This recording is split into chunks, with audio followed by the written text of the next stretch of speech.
करती हूँ। देखिए बेसिक थर्ड ईयर में जो हमारा टॉपिक चल रहा है वो चल रहा है preparation method of amino acid. तो इस वीडियो में हम कौन सा मेथड करने वाले हैं उसके बारे में मैं एक बार आपको थोड़ा सा बता दूं।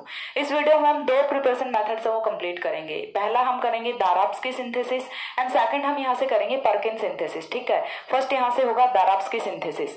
तो पहला जो हमें यहाँ पे करना है वो करना है दाराब्स्की सिंथेसिस।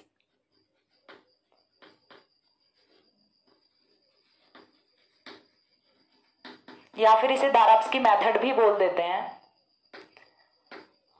ठीक है, इससे पहले भी हम कई मेथड्स कर चुके हैं, सो ये कोई न्यू मेथड नहीं है। वैसे यदि देखें तो ये फर्स्ट मेथड नहीं है। ठीक है, अमीनो एसिड्स के केस में ये फर्स्ट मेथड नहीं है, ये आई थिंक फिफ्थ और सिक्स्थ मेथड है। ठीक है, तो यहाँ से देखिए सबसे पहले दाराब्स्की सिंथेसिस को ही यहाँ पे कंप्लीट कर लेते हैं, देन हम पर्किन सिंथेसिस पे आएंगे। ठीक है, तो दाराब्स्की सिंथेसिस में होता क्या है, सबसे पहली चीज तो हमें वो देखनी है कि दाराब्स्की सिंथेसिस एक्चुअल में होता क्या है, हमें करना क्या है दाराब्स्की सिंथेसिस में। तो वही अपना रूटीन, पहले मैं क्या बताऊंगी आपको, आउटलाइन बताऊंगी, देन हम यहाँ से केमिकल रिएक्शन है उसको फॉलो करते हैं। ठीक है, तो आउटलाइन में देखिए हमें क्या करना है। सबसे पहले हमें क्या चाहिए, एल्डिहाइड चाहिए। ठीक है, सबसे पहले हमें क्या चाहिए, एल्डिहाइड चाहिए। Aldehyde plus cyano acetic ester. Aldehyde plus cyano acetic ester हमें चाहिए। एल्डिहाइड और साइनो एसिटिक एस्टर की रिएक्शन है वो हम किसके साथ कराएंगे, देखिए यहाँ से एल्डिहाइड ले लिया प्लस साइनो एसिटिक एस्टर ले लिया, दोनों की यहाँ से कंडेंसेशन रिएक्शन होगी। ठीक है, दोनों की यहाँ से रिएक्शन हो वो कौन सी होगी, कंडेंसेशन रिएक्शन होगी। एंड कंडेंसेशन रिएक्शन का जो भी प्रोडक्ट आएगा, सपोज दैट यहाँ से प्रोडक्ट है वो ए आता है, उस ए का क्या कराना है, रिडक्शन कराना है। ठीक है, इस प्रोडक्ट ए का क्या कराएंगे, रिडक्शन कराएंगे। ये रिडक्शन कराने के बाद जो प्रोडक्ट हमारे पास आ रहा है उसको हम कन्वर्ट किस में करेंगे, एजाइड में कन्वर्ट करेंगे। ठीक है, यहाँ से रिडक्शन के बाद product just like B product हमारा यहाँ से ऑब्टेन होता है, इस बी को कन्वर्ट किस में करेंगे, एजाइड में करेंगे। ठीक है, इस बी से हमें क्या बनाना है, एजाइड बनाना है। और जैसे ही यहाँ पे एजाइड की फॉर्मेशन हो जाती है, देन यहाँ पे कर्टियस रिएक्शन को अप्लाई करना है। कर्टियस सिंथेसिस हम पहले कर चुके हैं, इससे पहला जो सिंथेसिस हमने किया है वो कर्टियस सिंथेसिस ही किया है। और कर्टियस सिंथेसिस, एजाइड की फॉर्मेशन के बाद हमें यहाँ पे कर्टियस सिंथेसिस अप्लाई करना है। कर्टियस सिंथेसिस का प्रोडक्ट है वो यहाँ से क्या होगा, कर्टियस सिंथेसिस डायरेक्टली यहाँ पे हम आपको एक एक स्टेप नहीं बताऊंगी कर्टियस सिंथेसिस की कि यहाँ से ये होगा देन ये होगा देन ये होगा। कर्टियस सिंथेसिस का लास्ट का प्रोडक्ट है वो यहाँ से क्या आएगा, अल्फा एमिनो एसिड ऑब्टेन होगा। चीज क्लियर हो रही है। फर्स्ट ऑफ ऑल हमने क्या लिया, aldehyde plus cyano acetic ester लिया, दोनों की कंडेंसेशन रिएक्शन से जो बना प्रोडक्ट है उसका हम यहाँ पे रिडक्शन कराते हैं। रिडक्शन से जो प्रोडक्ट ऑब्टेन होता है उससे एजाइड की फॉर्मेशन करते हैं। एजाइड की फॉर्मेशन किस तरह से करेंगे, तो यहाँ पे देखिए हमें पहले तो रिएक्शन करानी होती है हाइड्रोजन के साथ में, ये हम कर्टियस रिएक्शन में कर चुके हैं। कर्टियस सिंथेसिस जो हमने इससे पहले वाला किया है उसमें कर चुके हैं, तो ये जस्ट सिमिलर ही है उसके है। ठीक है, और सेकंड में हमें क्या करना है, HNO2 से रिएक्शन है वो करा देनी है। तो इस तरह से यहाँ पे एजाइड की फॉर्मेशन हो जाती है। और जैसे ही एजाइड की फॉर्मेशन हो जाती है देन हम यहाँ पे कर्टियस रिएक्शन को अप्लाई कर देते हैं। कर्टियस रिएक्शन है वो अपने आप प्रोडक्ट को कहाँ पे ले जाती है, अल्फा एमिनो एसिड तक ले जाती है, और हमें हमारा final product alpha amino acid है वो ऑब्टेन हो जाता है। तो चीज क्लियर हुई कि हमें यहाँ पे कौन कौन से स्टेप्स से होके जाना है और किस तरह से हम जाएंगे अपने फाइनल प्रोडक्ट तक। ठीक है, तो ये तो हुआ अपना आउटलाइन। इसके बाद रिएक्शन है वो क्या होती है, रिएक्शन पे फोकस करते हैं। तो फर्स्ट ऑफ ऑल हमें क्या चाहिए, एल्डिहाइड चाहिए। एल्डिहाइड है वो आप कुछ भी ले सकते हो, आप एरोमेटिक एल्डिहाइड ले सकते हो, आप एलिफैटिक एल्डिहाइड ले सकते हो, एज यू विश, जैसा आपको एमिनो एसिड चाहिए। यदि आपको एलिफैटिक एमिनो एसिड चाहिए तो आप एलिफैटिक एल्डिहाइड रख लो, यदि आपको एरोमेटिक एमिनो एसिड चाहिए तो आप यहाँ से एरोमेटिक एल्डिहाइड है वो रख सकते हो। ठीक है, जैसा आप एल्डिहाइड रखोगे वैसा ही आपको एमिनो एसिड है वो ऑब्टेन हो जाता है। तो ये तो हुआ यहाँ से एल्डिहाइड का केस। देन हमें साइनो एसिटिक एस्टर लेना होता है। ठीक है, तो दोनों की जब यहाँ से हम रिएक्शन कराएंगे तो जो प्रोडक्ट आएगा उसका रिडक्शन कराना है। रिडक्शन के आफ्टर हमें जो प्रोडक्ट मिलेगा उससे एजाइड की फॉर्मेशन करनी है, then Curtius reaction, then alpha amino acid. तो इतनी सी है हमारी दाराब्स्की सिंथेसिस रिएक्शन। ठीक है, तो चलिए रिएक्शन है वो हम कंप्लीट कर लेते हैं।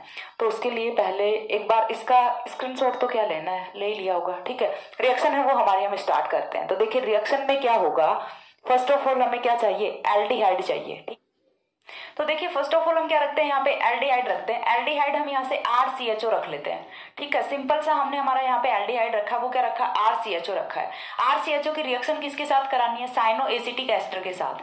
ठीक है, तो CH2 COOET CN, ये क्या होता है अपना साइनो एसिटिक एस्टर होता है। ये क्या होता है, साइनो एसिटिक एस्टर, और ये क्या है अपना एल्डिहाइड है। दोनों की यहाँ पे कंडेंसेशन रिएक्शन है वो करानी है। तो कंडेंसेशन रिएक्शन का यहाँ से प्रोडक्ट है वो क्या होगा देखिए, तो पहले हमें इसको यहाँ से मिटाना पड़ेगा। एल्डिहाइड ले लिया हमने और साथ में साइनो एसिटिक एस्टर ले लिया, दोनों की कंडेंसेशन रिएक्शन होगी तो यहाँ से देखिए क्या होने वाला है, माइनस होगा H2O का मॉलिक्यूल। ठीक है, चीज क्लियर हो रही है। यहाँ से क्या होगा, माइनस होगा H2O का मॉलिक्यूल, कंडेंसेशन रिएक्शन, और प्रोडक्ट यहाँ से क्या होगा देखिए, RCH double bond COOET CN। चीज क्लियर हुई। यहाँ से ये वाला प्रोडक्ट किस तरह से फॉर्म हुआ, तो देखिए यहाँ से डबल बॉन्ड से ऑक्सीजन जुड़ा हुआ था, यहाँ से 2 हाइड्रोजन गए, तो इस बार डबल बॉन्ड से दोनों कार्बन है वो यहाँ पे जुड़ जाते हैं, तो यहाँ से प्रोडक्ट हमें ऑब्टेन हुआ। अब हमें इसका क्या कराना है, इसका हम कराएंगे रिडक्शन। ठीक है, तो रिडक्शन है वो हमें सिंपल सा रिडक्शन है वो करा देना है। सिंपल हम हाइड्रोजनेशन रिएक्शन है वो यहाँ पे कराएंगे। हाइड्रोजनेशन रिएक्शन में हमने H2 रखा है और साथ में हमने मेटल कैटलिस्ट है निकिल वो रखा है। ठीक है, अब जब हम यहाँ पे रिडक्शन कराएंगे तो देखिए रिडक्शन का प्रोडक्ट क्या होगा, सिंपल हमें हाइड्रोजनेशन कराना है, तो डबल बॉन्ड को ब्रेक कर दो, दोनों साइड एक एक हाइड्रोजन ऐड कर दो, तो यहाँ से प्रोडक्ट है वो कुछ इस तरह का होगा। CH था अपना, कन्वर्ट किस में होगा, CH2 में, double bond convert single bond में, देन यहाँ पे क्या होगा CHCOOET देन CN। ठीक है, यहाँ से कुछ इस तरह का प्रोडक्ट है वो ऑब्टेन हो जाता है। अब यहाँ से जो प्रोडक्ट ऑब्टेन हुआ है, ठीक है, सबसे पहले हमने क्या किया, कंडेंसेशन रिएक्शन कराई, A ऑब्टेन हुआ, A का हमने रिडक्शन कराया, B ऑब्टेन हुआ, B का हम क्या करा रहे हैं, एजाइड की फॉर्मेशन करते हैं B पे। ठीक है, तो अब हम यहाँ से एजाइड की फॉर्मेशन करेंगे, तो एजाइड की फॉर्मेशन करने के लिए हमें इसकी रिएक्शन है वो करानी होगी पहले हाइड्रोजन के साथ में। NH2 अपना क्या होता है, हाइड्रोजन होता है। हाइड्रोजन है वो यहाँ पे एस्टर के साथ रिएक्शन करता है, और रिएक्शन किस तरह से करता है देखिए, मैं यहाँ पे एस्टर को थोड़ा खोल के लिख देती हूँ, OET। ठीक है, OET मैंने यहाँ पे लिख दिया।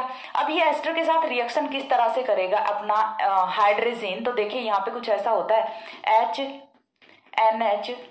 HNH2, इस तरह से लिख दूं। अभी भी ये क्या है, हाइड्रोजन ही है, चीज समझ आ रही है। NH2 हाइड्रोजन ही है, लेकिन यहाँ से क्या होगा देखिए, ये एक हाइड्रोजन और ये OET मिलके ETOH की फॉर्म में बाहर हो जाते हैं, एक एथेनॉल का मॉलिक्यूल यहाँ से बाहर हो जाता है, एंड देन यहाँ पे इस वाले कार्बन के साथ में NH2 है वो ऐड हो जाता है। तो नेक्स्ट स्टेप में यहाँ से प्रोडक्ट है वो क्या होता है देखिए, RCH2 CN, इस साइनाइड को मैं थोड़ा नीचे की तरफ लिख देती हूँ इस तरह से, and then C double bond O, and C double bond O के साथ में कौन जुड़ा है, NH2 जुड़ा है। ठीक है, साथ में कौन जुड़ा है, NH2 जुड़ा है। अब इससे नेक्स्ट स्टेप में हमें क्या करना है, हमें एजाइड की फॉर्मेशन करनी है, तो नेक्स्ट स्टेप में हम क्या करते हैं, HNO2 के साथ रिएक्शन कराते हैं। ठीक है, HNO2 है वो किस तरह से रिएक्ट करेगा, तो देखिए यहाँ पे कुछ इस तरह से रिएक्ट करता है HNO2, इस तरह से लिख दो HNO2 को। ठीक है, एक ही मॉलिक्यूल हम यूज कर रहे हैं, अगेन बता रही हूँ, ऐसा कुछ नहीं है कि एक HNO2 मैंने यहाँ पे लिखा है दूसरा मैंने यहाँ पे लिखा है, नहीं, इसी को मैंने समझाने के लिए यहाँ पे लिख दिया है। तो HNO2 की जब रिएक्शन कराएंगे तो यहाँ से भी कुछ इस तरह से -H2O का मॉलिक्यूल होता है, और -H2O का मॉलिक्यूल होने से अब देखिए रिएक्शन का प्रोडक्ट है वो क्या जाएगा, यहाँ से ये वाला नाइट्रोजन है, इसके साथ डबल बॉन्ड से कौन जुड़ेगा, ये वाला नाइट्रोजन जुड़ेगा, तो रिएक्शन का प्रोडक्ट है वो कुछ इस तरह से यहाँ पे होगा, RCH2 CN, then single bond के साथ कौन है, NH है, देन एक और नाइट्रोजन है, और एक और नाइट्रोजन है वो डबल बॉन्ड से एक नाइट्रोजन के साथ जुड़ा हुआ है, जिसके साथ एक हाइड्रोक्सिल ग्रुप है वो लगा हुआ है। ठीक है, इस वाले नाइट्रोजन पे भी इसका लॉन पेयर ऑफ इलेक्ट्रॉन है, सभी नाइट्रोजन से उन पे अपना अपना लॉन पेयर ऑफ इलेक्ट्रॉन है वो प्रेजेंट होता है। अब देखिए यहाँ से नेक्स्ट स्टेप में क्या होता है, नेक्स्ट स्टेप में देखिए यहाँ से कुछ ऐसा यहाँ पे होने वाला है, ये वाला हाइड्रोजन और ये वाला हाइड्रोक्सिल मिलके H2O की फॉर्म में यहाँ से एलिमिनेट करेंगे एंड देन यहाँ से एजाइड की फॉर्मेशन होगी। -H2O होता है, किस तरह से होगा देखिए, यहाँ से ये वाला हाइड्रोजन जाएगा अपने बॉन्ड के इलेक्ट्रॉन्स को छोड़ के जाएगा, यहाँ से ये वाला हाइड्रोक्सिल जाएगा अपने बॉन्ड के इलेक्ट्रॉन्स को लेके जाएगा। तो देखिए इस वाले नाइट्रोजन पे चार्ज आया पॉजिटिव, इस वाले नाइट्रोजन पे चार्ज आया नेगेटिव, तो यहाँ से इस तरह से कुछ एजाइड की फॉर्मेशन होती है। ठीक है, तो नेक्स्ट स्टेप का प्रोडक्ट है वो यहाँ से होता है RCH2CHN। नेक्स्ट स्टेप का प्रोडक्ट है वो कुछ इस तरह से होगा RCH2CHN, और इस नाइट्रोजन के साथ में कौन जुड़ा हुआ है, सिंगल बॉन्ड से दूसरा नाइट्रोजन, डबल बॉन्ड से दूसरा नाइट्रोजन। ठीक है, तीनों के पास अगेन अपने अपने लॉन पेयर्स वो प्रेजेंट है। यहाँ से कौन गया है, हाइड्रोजन गया है, तो हाइड्रोजन है वो एक और लॉन पेयर ऑफ इलेक्ट्रॉन छोड़ के गया, यानी कि 2 इलेक्ट्रॉन छोड़ के गया है, तो इस वाले नाइट्रोजन पे चार्ज कौन सा आया, निगेटिव चार्ज। ठीक है, यहाँ से कौन गया, हाइड्रोक्सिल गया, हाइड्रोक्सिल गया तो बॉन्ड के दोनों इलेक्ट्रॉन्स को लेके गया है, तो इस वाले नाइट्रोजन पे चार्ज कौन सा आया, पॉजिटिव चार्ज। तो यहाँ से कुछ इस तरह से एजाइड की फॉर्मेशन है वो हो जाती है। ठीक है, ये अपना क्या होता है, एजाइड होता है। ठीक है, तो यहाँ से इस तरह से कुछ एजाइड की फॉर्मेशन हो जाती है। अब ये जो एजाइड अपना फॉर्म हो गया, सॉरी साइनाइड कहाँ गया, यहाँ पे साइनाइड भी लगा हुआ है भाई। ठीक है, नीचे की तरफ मैंने एजाइड लिख दिया तो मैंने ऊपर की तरफ जोड़ दिया साइनाइड। ठीक है, तो यहां से कुछ इस तरह से सॉरी थोड़ा सा यहाँ पे मिस्टेक हो गई है। C डबल बॉन्ड O को तो हमने छोड़ ही दिया है जिस पे ये जुड़ा था, सॉरी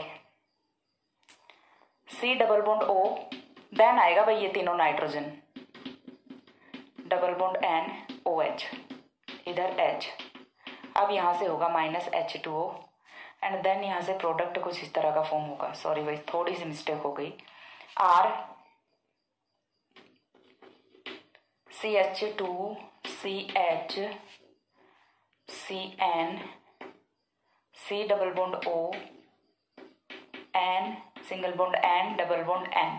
ठीक है, इस वाले नाइट्रोजन पे मैंने क्या बताया था, चार्ज आएगा नेगेटिव एंड इस वाले नाइट्रोजन पे चार्ज आएगा positive and this is known as azide. ये होता है अपना एजाइड। अब यहां से इस तरह से करके हमने एजाइड की फॉर्मेशन है वो कर ली। अब एजाइड फॉर्म हो गया, अब हमें यहाँ पे कर्टियस रिएक्शन है वो लगानी है। एजाइड पे कर्टियस रिएक्शन लगाएंगे तो देखिए कर्टियस रिएक्शन है वो मैंने पहले वाले वीडियो में पूरी अच्छी तरह से एक्सप्लेन की हुई है। ठीक है, कि कर्टियस रिएक्शन में एक्चुअल में होता क्या है, तो यहाँ पे भी मैं चलो अगेन बता देती हूँ।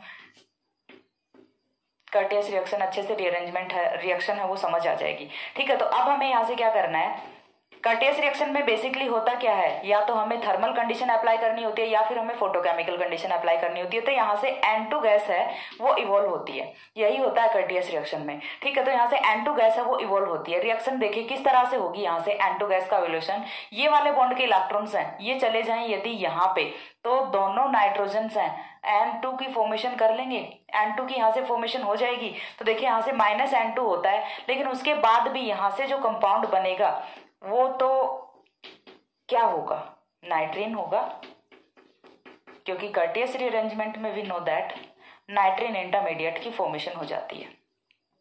अभी देखिए यहां से जब हमने N2 को निकाल दिया तो अभी भी यहाँ पे 2 लॉन पेयर ऑफ इलेक्ट्रॉन बचे हुए हैं, लेकिन इस बार हम यहाँ पे नेगेटिव चार्ज है वो नहीं लगाएंगे। क्यों नहीं लगाएंगे, देखिए मैं आपको ये चीज एक्सप्लेन कर देती हूँ कि अभी के लिए आप यहाँ पे नंबर ऑफ इलेक्ट्रॉन्स है उन्हें काउंट कीजिए। आउटर वैलेंस सेल में नाइट्रोजन के कितने इलेक्ट्रॉन्स हैं, 1 इलेक्ट्रॉन, इस वाले बॉन्ड में 2 4, ठीक है 4 और 1 5 इलेक्ट्रॉन्स हुए, और 5 ही तो होने चाहिए, तो चार्ज कैसे लगा सकते हैं, चार्ज तो कब लगाते हैं जब या तो 5 से ज्यादा इलेक्ट्रॉन हो या फिर 5 से कम इलेक्ट्रॉन हो नाइट्रोजन पे, तभी तो हम पॉजिटिव और नेगेटिव चार्ज लगाते हैं। ज्यादा होते हैं तो नेगेटिव लगा देते हैं, कम होते हैं तो पॉजिटिव लगा देते हैं। ऊपर वाले में देखिए यहाँ से आप काउंट करके देखिए इलेक्ट्रॉन्स को कि क्यों हमने पॉजिटिव और नेगेटिव चार्ज है वो यहाँ पे लगाए हुए हैं। यहाँ पे देखिए डबल बॉन्ड यानी कि 2 इलेक्ट्रॉन है, दोनों बॉन्ड्स में 1 इलेक्ट्रॉन है नाइट्रोजन के, और 2 इलेक्ट्रॉन्स लोन पेयर में। टोटल नंबर ऑफ इलेक्ट्रॉन्स कितना हुआ, 4 हुआ। होना कितना चाहिए, 5 होना चाहिए। That's why we are putting here positive charge. ठीक है, तो इसीलिए हमने यहाँ पे क्या लगाया, पॉजिटिव चार्ज हमने यहाँ पे लगाया हुआ है। ठीक है, अब आते हैं इस वाले नाइट्रोजन पे। इस वाले नाइट्रोजन की यदि बात करें, सिंगल बॉन्ड इधर फॉर्म किया हुआ है, सिंगल बॉन्ड इधर फॉर्म किया हुआ है, 2 इलेक्ट्रॉन हो गए दोनों बॉन्ड्स में, और 2 इलेक्ट्रॉन एक लोन पेयर में, 2 इलेक्ट्रॉन एक लोन पेयर में। टोटल नंबर ऑफ इलेक्ट्रॉन कितना हुआ? 6 इलेक्ट्रॉन। होना कितना चाहिए? 5 इलेक्ट्रॉन। तो एक इलेक्ट्रॉन यहाँ पे एक्स्ट्रा है, तो उस एक एक्स्ट्रा इलेक्ट्रॉन को डिनोट करने के लिए हमने यहाँ पे क्या लगाया? नेगेटिव चार्ज लगाया था। लेकिन जब यहाँ से ये वाला बॉन्ड ब्रेक हुआ तो वो एक्स्ट्रा इलेक्ट्रॉन जा चुका है। अब भी यहाँ पे नंबर ऑफ इलेक्ट्रॉन्स है वो कितना है? 5 इलेक्ट्रॉन्स है। लेकिन फिर भी हम बोलते हैं कि ये इलेक्ट्रॉन डेफिशिएंट नाइट्रोजन होता है। क्यों होता है? क्योंकि देखिए, यदि हम बात करते हैं स्पीशीज के ऑक्टेट की, तो यहां से ये वाला जो बॉन्ड है, 2 इलेक्ट्रॉन इसमें है, 2 इलेक्ट्रॉन लॉन पेयर में, 2 इलेक्ट्रॉन इधर, तो नंबर ऑफ इलेक्ट्रॉन कितना हुआ? 6 इलेक्ट्रॉन। होना कितना चाहिए? स्टेबिलिटी के लिए 8 इलेक्ट्रॉन होना चाहिए, लेकिन इसमें तो 6 इलेक्ट्रॉन्स हैं। तो ये वाले जो स्पीशीज है ये इलेक्ट्रॉन डेफिशिएंट स्पीशीज होती है, जो कि अपना इंटरमीडिएट नाइट्रिन होता है। अब यहाँ पे रीअरेंजमेंट रिएक्शन लगती है। रीअरेंजमेंट रिएक्शन किस तरह से लगती है? तो देखिए, उसके लिए यदि मैं आपको बताऊं तो यहाँ से ये वाला पूरा का पूरा ग्रुप है, ये माइग्रेट करेगा कहाँ पे? इस वाले नाइट्रोजन पे माइग्रेट करेगा। जी समझ आ रही है? ये वाला पूरा का पूरा ग्रुप है, ये यहाँ से उठ के और नाइट्रोजन की तरफ माइग्रेट कर जाता है। जैसे ही नाइट्रोजन के साथ यहाँ से इस बॉन्ड की फॉर्मेशन होगी तो नाइट्रोजन क्या करेगा? अपने बॉन्ड के इलेक्ट्रॉन्स को दे देगा कार्बन को। तो देखिए, नेक्स्ट स्टेप का प्रोडक्ट है वो यहाँ से किस तरह से होता है। ये वाला स्टेप है, इसे बहुत ही ध्यान से समझना है, यही इंपॉर्टेंट स्टेप होता है। बच्चे यहीं पे आके स्टक होते हैं, ठीक है? तो देखिए, मैं क्या कर रही हूँ आपको समझाने के लिए, मैंने ये इस तरह से बताया है कि ये वाला जो पूरा ग्रुप है ये माइग्रेट होता है नाइट्रोजन पे। लेकिन आपको अच्छे से समझ आए, ओरिएंटेशन में प्रॉब्लम ना हो, इसके लिए मैं मॉलिक्यूल को ऐसे ही लिख रही हूँ, लेकिन फिर भी आपको समझ आ जाएगा। R, ठीक है, देन क्या है अपना? CH2 है, R के बाद CH2 है, देन CH है, देन CH पे कौन जुड़ा हुआ है? CN जुड़ा हुआ है। अब भी इस CH के साथ कौन जुड़ा हुआ था? C double bond O। इस बार हमें क्या जोड़ना है? नाइट्रोजन जोड़ना है, ठीक है? इस बार हमें क्या जोड़ना है? नाइट्रोजन जोड़ना है। चलो जोड़ दिया नाइट्रोजन। अब नाइट्रोजन के साथ कौन जुड़ा हुआ है? सिंगल बॉन्ड से कार्बन जुड़ा हुआ है, और इस कार्बन के साथ जो सिंगल बॉन्ड था, अभी नाइट्रोजन ने एक और बॉन्ड की फॉर्मेशन कर दी तो डबल बॉन्ड हो गया, और इस डबल बॉन्ड के साथ कौन जुड़ा हुआ है? ऑक्सीजन जुड़ा हुआ है। तो इस तरह का कंपाउंड फॉर्म होता है, जो कि क्या होता है अपना? आइसोसाइनेट होता है, ठीक है? ये क्या होता है अपना? आइसोसाइनेट होता है। यहां से इस तरह से आइसोसाइनेट की फॉर्मेशन हो जाती है। अब यहां से जो आइसोसाइनेट बना है, इस पे हम यहां से एथेनॉल की रिएक्शन कराते हैं। क्यों? क्योंकि एथेनॉल अपने पास रिएक्शन में पड़ा है ऑलरेडी, तो हम यहाँ पे एथेनॉल की रिएक्शन कराएंगे। ETOH है, उसका हम यहाँ पे अटैक करा देते हैं। तो ETOH जब अटैक करेगा तो करेगा कैसे? देखिए, यहाँ से ये वाला बॉन्ड ब्रेक करेगा, ठीक है? जैसे ये वाला बॉन्ड ब्रेक करेगा तो बॉन्ड के इलेक्ट्रॉन्स कहाँ पे आए? नाइट्रोजन पे आए। नाइट्रोजन पे चार्ज कौन सा? नेगेटिव। कार्बन पे चार्ज कौन सा? पॉजिटिव। अब ETOH किस तरह से ब्रेक करेगा? OET नेगेटिव, H पॉजिटिव में। H पॉजिटिव कहाँ पे आएगा? इस वाले नाइट्रोजन पे। OET नेगेटिव कहाँ पे आएगा? इस वाले कार्बन पे। तो यहाँ से रिएक्शन का प्रोडक्ट है वो कुछ इस तरह का जाएगा, CH2 CH CN, देन क्या है अपना? नाइट्रोजन है, और नाइट्रोजन पे क्या जोड़ दिया? हाइड्रोजन जोड़ दिया, C double bond O OET। ये यहाँ से प्रोडक्ट है वो फॉर्म हो जाता है। अब इसका हम क्या कराएंगे? हाइड्रोलिसिस कराएंगे। तो हाइड्रोलिसिस कराएंगे तो देखिए, यहाँ से हाइड्रोलिसिस का प्रोडक्ट है वो क्या होगा? अभी इससे नीचे का दिखेगा नहीं, रिएक्शन अभी कंप्लीट हुई नहीं है, थोड़ा सा यहाँ पे बचा है। देखिए, मैं आपको समझाती हूँ, देन आपको कर लेना है, ठीक है? तो जब हम इसका हाइड्रोलिसिस कराएंगे, यहाँ से इसको मैं थोड़ा सा ऊपर लिख देती हूँ, जिससे कि आपको समझ आ जाए और एक स्टेप दिख भी जाएगा, ठीक है? इन दोनों स्टेप्स को एक बार मैं फटाफट थोड़ा सा ऊपर कर देती हूँ। यहाँ से फॉर्मेशन किसकी होनी है? RCH2 CH CN, देन आएगा अपना N double bond C double bond O, ठीक है? और यहाँ से फॉर्मेशन हो रही है ETOH का। जब हम अटैक करा रहे हैं तो RCH2 CH CN N double bond C double bond NH C double bond O OET। यहाँ से कुछ इस तरह का कंपाउंड है वो फॉर्म हो जाता है। अब हमें क्या करना है? अब देखिए, हाइड्रोलिसिस करा देना है। एसिडिक हाइड्रोलिसिस कराएंगे, HCl H2O। एसिडिक हाइड्रोलिसिस कराएंगे तो यहाँ से देखिए क्या होगा? एस्टर का हाइड्रोलिसिस कराते हैं, ये कन्वर्ट किस में होता है? एसिड में होता है, ठीक है? मैं आपको यहाँ से बता रही हूँ, 2 स्टेप्स हैं वो एक साथ में कंप्लीट करूंगी यहाँ पे। जब हम एसिड का हाइड्रोलिसिस कराते हैं तो एस्टर का हाइड्रोलिसिस कराते हैं तो ये कन्वर्ट होता है एस्टर में, जब हम एस्टर का हाइड्रोलिसिस कराते हैं तो ये कन्वर्ट होता है एसिड में, और जब हम एसिड का डिकार्बोक्सिलेशन करा देते हैं तो यहाँ से ये कन्वर्ट किस में हो जाएगा? NH2 में कन्वर्ट हो जाएगा, ठीक है? चलो मैं समझा देती हूँ, फिर भी नहीं आएगा समझ में आप लोगों को। CH CN NH C double OH, कुछ इस तरह का कंपाउंड बनेगा आफ्टर हाइड्रोलिसिस। ठीक है। और जैसे ही हाइड्रोलिसिस से ये कंपाउंड बनेगा, हम क्या करेंगे, यहाँ से माइनस CO2 करेंगे। माइनस क्या करना है, CO2 करना है। माइनस CO2 करेंगे तो यहाँ से देखिए ये CO2 का मॉलिक्यूल बाहर चला जाएगा, ये हाइड्रोजन आके यहाँ पे ऐड हो जाएगा। तो यहाँ से प्रोडक्ट है वो कुछ इस तरह का आएगा, देखिए RCH2CHCnNH2। अब ये आपको कुछ दिख रहा है कि एक हमारा फंक्शनल ग्रुप है वो तो आ चुका है, एमिनो वाला फंक्शनल ग्रुप है वो आ गया। अभी हमें क्या चाहिए, कार्बोक्सिलिक चाहिए। तो कार्बोक्सिलिक के लिए हम क्या करेंगे, साइनाइड का यहाँ से हाइड्रोलिसिस कराएंगे। और साइनाइड का हाइड्रोलिसिस है वो मैं आपको यहाँ पे डिटेल में नहीं बताने वाली हूँ क्योंकि कई बार बता चुकी हूँ, ठीक है। तो यहाँ से देखिए साइनाइड का हाइड्रोलिसिस कराते हैं तो ये कन्वर्ट किस में होता है, कार्बोक्सिलिक एसिड में कन्वर्ट होता है जब हम कंप्लीट हाइड्रोलिसिस कराते हैं। जब हम पार्शियल हाइड्रोलिसिस कराते हैं तो ये कन्वर्ट होता है एमाइड में, लेकिन हमें यहाँ पे कंप्लीट हाइड्रोलिसिस कराना है, 2 मॉलिक्यूल्स ऑफ H2O यूज करने हैं जिससे कन्वर्ट होता है कार्बोक्सिलिक एसिड में, और यहाँ से एक अमोनिया का मॉलिक्यूल है वो भी फ्री होता है, ठीक है। तो यहाँ से नेक्स्ट स्टेप में प्रोडक्ट है वो कुछ इस तरह का होता है कि हमें यहाँ पे हाइड्रोलिसिस करा देना है, और हाइड्रोलिसिस से यहाँ पे माइनस है वो क्या होगा, NH3 होगा, और रिएक्शन का प्रोडक्ट है वो कुछ इस तरह का यहाँ से फॉर्म हो जाता है, RCH2CHNH2COOH, जो कि अपना अल्फा एमिनो एसिड होता है। कैसे पता लगाओगे कि अल्फा एमिनो एसिड की यहाँ से फॉर्मेशन हुई है, तो सीधा सा दिख रहा है कि सेम कार्बन पे दोनों फंक्शनल ग्रुप हैं वो प्रेजेंट हैं, तो ये कौन सा होगा, अल्फा एमिनो एसिड ही होने वाला है। अब देखिए अगेन एक बार थोड़ा सा क्विक रिवाइज करा देती हूँ क्योंकि स्टेप्स वो कुछ मिक्सअप से हो गए हैं due to lack of space. तो हमें देखिए क्या करना है, एल्डिहाइड प्लस साइनोएसिटिक एस्टर की कंडेंसेशन रिएक्शन कराई, बने प्रोडक्ट का रिडक्शन कराया, रिडक्शन के बाद यहाँ से हाइड्रोजन की रिएक्शन, हाइड्रोजन के बाद यहाँ से HNO2 की रिएक्शन, देन यहाँ से एजाइड की फॉर्मेशन, ठीक है। एजाइड पे आ गए, एजाइड के बाद में अब आपको क्या करना है वो चीज मैं बता देती हूँ, इंपॉर्टेंट क्या है। एजाइड के बाद में जैसे ही आप यहाँ पे पहुंच जाते हो उसके बाद आप डायरेक्टली एरो पे लिखिए कर्टियस रिएक्शन और प्रोडक्ट ये वाला चाप दीजिए, ठीक है। आपको इतने सारे स्टेप्स हैं, इनसे होके आने की नीड नहीं होती। यदि आपको बहुत अच्छे मार्क्स लेके आने हैं तो चलिए ठीक है, फॉलो कीजिए स्टेप्स को, लेकिन ये है कि चलो भाई मेरा काम चल जाए बस, ठीक है। मेरे से इतनी बड़ी रिएक्शन याद नहीं होती, लेकिन रिएक्शन बहुत ज्यादा बड़ी नहीं है। कर्टियस रिएक्शन यदि आपने कर ली है तो ये वाली रिएक्शन बिल्कुल भी बड़ी नहीं है, थोड़ा सा इनिशियली स्टेप है वो थोड़े से डिफरेंट है, बाकी तो पूरा का पूरा आगे तो कर्टियस रिएक्शन है वो की वो छपी हुई है, ठीक है। तो मैंने आपको क्या बताया कि आप क्या कर सकते हो, कुछ भी ना करने से बेटर है, दाराप्स की सिंथेसिस देखते ही छोड़ने से बेटर है कि आप कुछ तो करो। तो उसके लिए आपको क्या करना है कि आप एजाइड तक पहुंचो, कैसे भी करके एजाइड तक तो आपको आना पड़ेगा। एजाइड तक आने के बाद ये वाला जो कंपाउंड है इस पे आने के बाद आप डायरेक्टली एरो पे पुट कीजिए कर्टियस रिएक्शन, और रिएक्शन का प्रोडक्ट है वो ये बना दीजिए, आपकी रिएक्शन है वो करेक्ट मानी जाती है, आपके मार्क्स कोई नहीं काटता, ठीक है। इतनी चीज क्लियर हुई। आपको क्या करना है, डायरेक्टली एजाइड के बाद एरो पे लिख देना है कर्टियस रिएक्शन, और उसके बाद आपको यहाँ से ये जो मैंने ये जो बॉक्स में बनाया हुआ है ये वाले स्ट्रक्चर बना दीजिए और लिख दीजिए अल्फा एमिनो एसिड, आपकी रिएक्शन है वो करेक्ट मानी जाती है। हो गया। तो ये था अपना दाराप्स की सिंथेसिस। एक बार इस तरह स्क्रीनशॉट ले लो, देन मैं जो सेकंड सिंथेसिस अपना परकिन सिंथेसिस वो आपको एक्सप्लेन करती हूँ। हो गया। इसके बाद देखिए नेक्स्ट जो हमारा सिंथेसिस आता है वो आता है परकिन सिंथेसिस। परकिन सिंथेसिस में देखिए क्या करना होता है, बहुत ही इजी सी रिएक्शन है। परकिन सिंथेसिस में करना क्या होता है कि हमें क्या लेना है, अल्फा हैलोजिनेटेड एस्टर लेना है। अल्फा हैलोजिनेटेड एस्टर हम पहले भी एक रिएक्शन में यूज कर चुके हैं। रिएक्शन कौन सी थी, गेस कीजिए, ठीक है।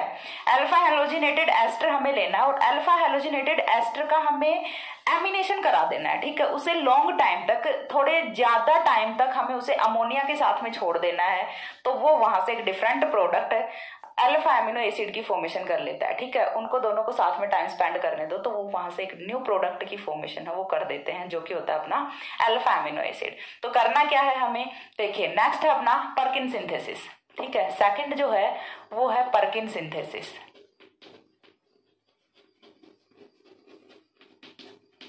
परकिन सिंथेसिस में क्या करना है, अल्फा हैलोजिनेटेड एसिड लेना है। तो अल्फा हैलोजिनेटेड एसिड हमने क्या लिया, CH3COOH, ये क्या हो गया अपना एसिटिक एसिड हो गया। एसिटिक एसिड का अल्फा कार्बन ये है, अल्फा कार्बन पे हम एक हाइड्रोजन का सब्स्टिट्यूशन है वो किससे कर दें, हैलोजन से कर दें। तो चलिए हमने यहाँ पे 3 की जगह पे लिखा 2 और यहाँ पे एक हमने हैलोजन जोड़ दिया, बन गया अल्फा हैलोजिनेटेड एसिड। इतना ही होता है अल्फा हैलोजिनेटेड एसिड में। तो यहाँ से ये फॉर्मेशन हो गई अल्फा हैलोजिनेटेड एसिड की, ठीक है। ये क्या है अपना अल्फा हेलोजिनेटेड एसिड है। अब इसे क्या करना है, थोड़े ज्यादा टाइम तक अमोनिया के साथ में छोड़ दो इसको, ठीक है। तो नेक्स्ट हमें क्या लेना है, अमोनिया लेना है।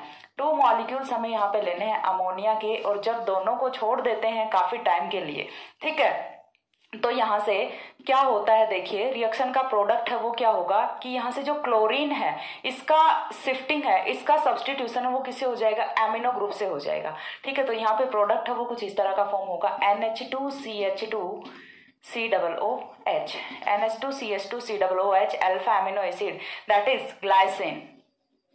ग्लाइसिन की यहाँ से फॉर्मेशन है वो हो जाती है। और साथ में क्या फॉर्म होगा, देखिए हमने क्या लिया, 2 मॉलिक्यूल्स ऑफ NH3 लिए हैं। NH3 में से सिर्फ यहाँ पे तो कौन जुड़ा है, NH2 जुड़ा है। अभी भी क्या बच गया, NH4 बच गया। तो NH4 यदि है तो NH4 पे चार्ज कौन सा आता है, पॉजिटिव चार्ज आता है, और साथ में अपना क्या है, Cl है। तो यहाँ से साथ में किसकी फॉर्मेशन होती है, सॉल्ट की, अमोनियम क्लोराइड की यहाँ से फॉर्मेशन हो जाती है, NH4Cl की यहाँ से फॉर्मेशन हो जाती है। तो ये होता है अपना पर्किन मेथड, पर्किन सिंथेसिस। छोटी सी रिएक्शन है।